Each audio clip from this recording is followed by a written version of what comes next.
Salut à tous, je suis ravi de vous retrouver pour cette nouvelle vidéo. Et si aujourd'hui on traitait du dollar et de son histoire? Allez, c'est parti.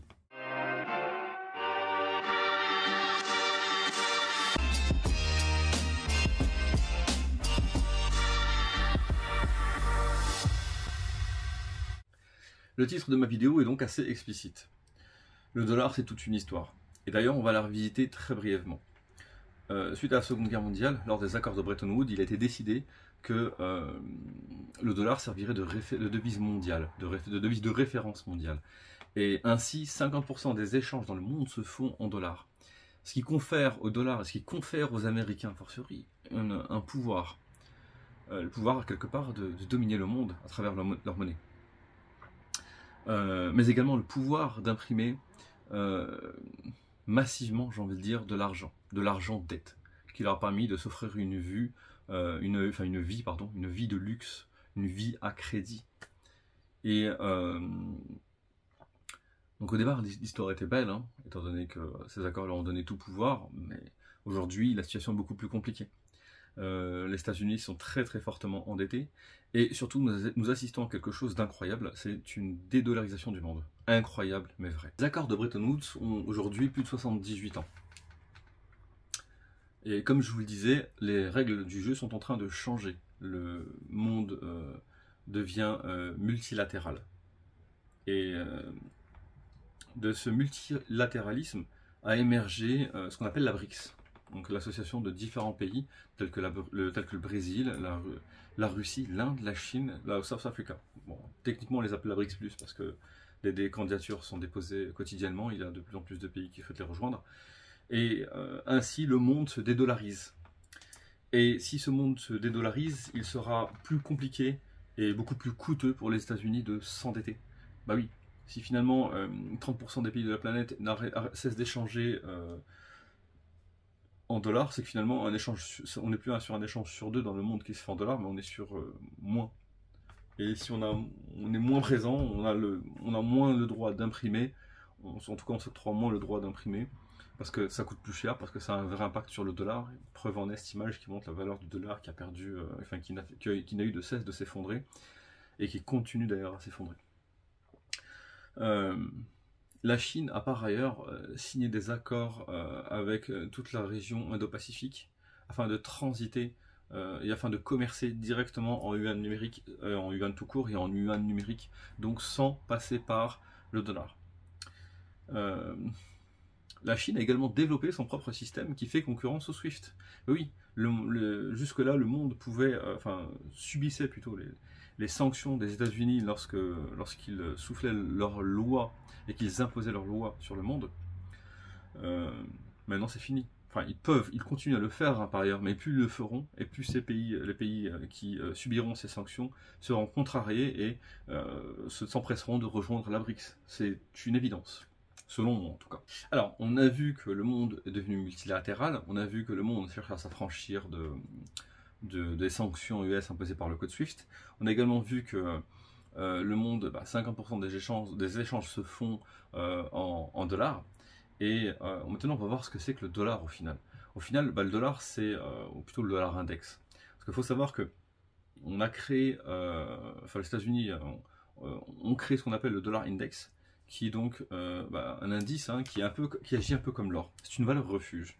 Bah oui, puisque le dollar est une devise de stabilité dans le monde, et lorsqu'il y a des craintes sur les marchés, il sert au même titre que l'or de valeur refuge. Les investisseurs ont tendance à acheter le dollar, ce qui fait monter sa valeur. Et à l'inverse, lorsque l'appétit pour le risque revient sur les marchés, sa valeur tend à diminuer. Et une douzaine hein, de devises sont corrélées directement à l'indice du dollar, faisant ainsi varier dans un sens ou dans l'autre, ce qui peut leur causer certains préjudices, on va dire, ou alors stimuler, dynamiser leur économie. Et bien sûr, ça marche également de la même façon pour l'économie hein, des États-Unis. Donc finalement, le monde est en train de se dédollariser. Et je vais le dire, hein, le déclin des États-Unis est amorcé. Et c'est fortement accéléré d'ailleurs durant cette période de Covid, où on a vraiment senti que les États-Unis ont transmis le témoin à la Chine. Finalement, la Chine est la première puissance économique, la Russie est la première puissance militaire, et les États-Unis est entre les deux. Alors avec un tel pouvoir, le dollar index a été créé. C'est un indice qui se base sur la valeur du dollar et qui agit comme l'or. Tout simplement, lorsqu'il y a des craintes sur les marchés, les investisseurs se ruent sur l'un comme sur l'autre. Et à l'inverse, lorsqu'il y a de l'appétit pour le risque sur les marchés, ils ont tendance à délaisser cette devise, ce qui n'est pas sans conséquence. Lorsque le dollar est cher, les pays qui échangent, pour ainsi dire, tous, qui échangent donc en dollars, se prennent une double peine.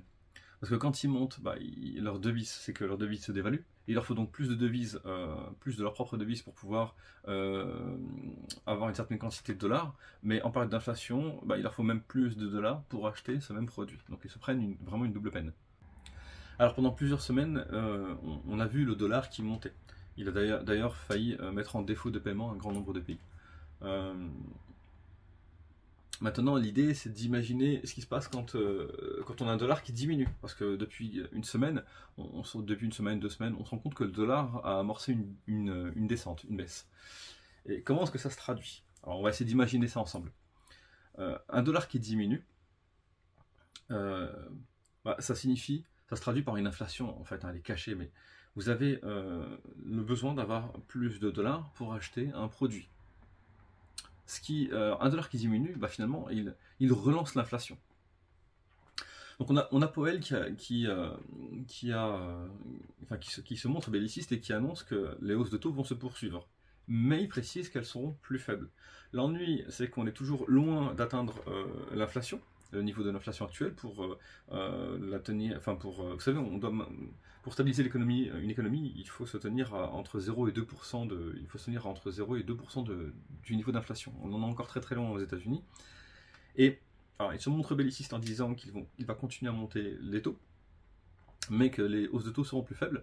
L'ennui, c'est que son discours est renforcé en plus par une annonce de l'inflation toute dernièrement qui était bien plus faible que ce qui était attendu. Au contraire, c'est une très belle surprise. Les actions ont été heureux d'entendre cette nouvelle et sont repartis à la hausse. Mais s'il faut plus de dollars pour acheter un produit, c'est justement la définition même de l'inflation. Parce que si on a moins de dollars, c'est qu'on est sur une valeur forte de sa monnaie. Ça se traduit donc par une nouvelle course contre l'inflation, et donc une envolée des matières premières qui vont à leur tour entretenir l'inflation, à proprement parler. On vient de le voir à l'instant, très brièvement certes, le timing est indispensable pour maintenir l'équilibre économique. Il faut dire qu'en ce moment, le timing est complètement à la ramasse. Je m'explique. La Réserve fédérale américaine prête au taux actuel. À cela, une banque centrale ajoute sa marge pour pouvoir exister. L'ensemble forme le package de l'offre qu'elles vont présenter à leurs clients. Il faut savoir que 1% de taux mis en place par la Réserve fédérale américaine fait baisser le marché immobilier de 10%. Et avec les taux actuels, je vous laisse faire le calcul de la baisse qu'ont subi les marchés immobiliers aux États-Unis. Je ne parle que des États-Unis, je ne m'attarde surtout pas sur le reste du monde, comme l'Europe ou encore moins le Canada. Comme je viens de vous le dire, une hausse des taux elle a des conséquences fortes sur son économie. Imaginons tout simplement les entreprises qui prêtaient jusque-là, lorsque la Réserve fédérale américaine était à des taux zéro, voire négatifs. Imaginez maintenant les taux qui vont être additionnés par les banques pour pouvoir prêter à une entreprise. Et une entreprise n'a pas forcément les moyens d'emprunter à ce taux, donc beaucoup d'entreprises dites zombies vont disparaître. Zombies parce que finalement elles ne subsistaient que par des taux nuls tout simplement.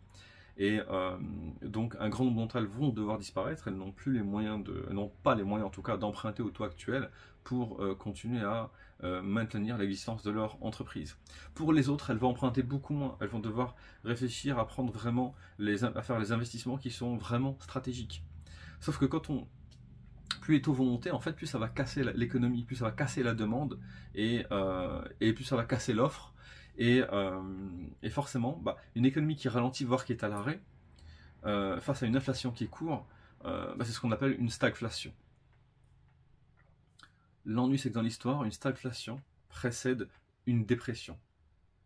Et une dépression, je vous en ai déjà parlé dans une vidéo précédente, c'est ce qu'ont connu le monde, c'est surtout ce qu'a connu les États-Unis après le crash de 1929.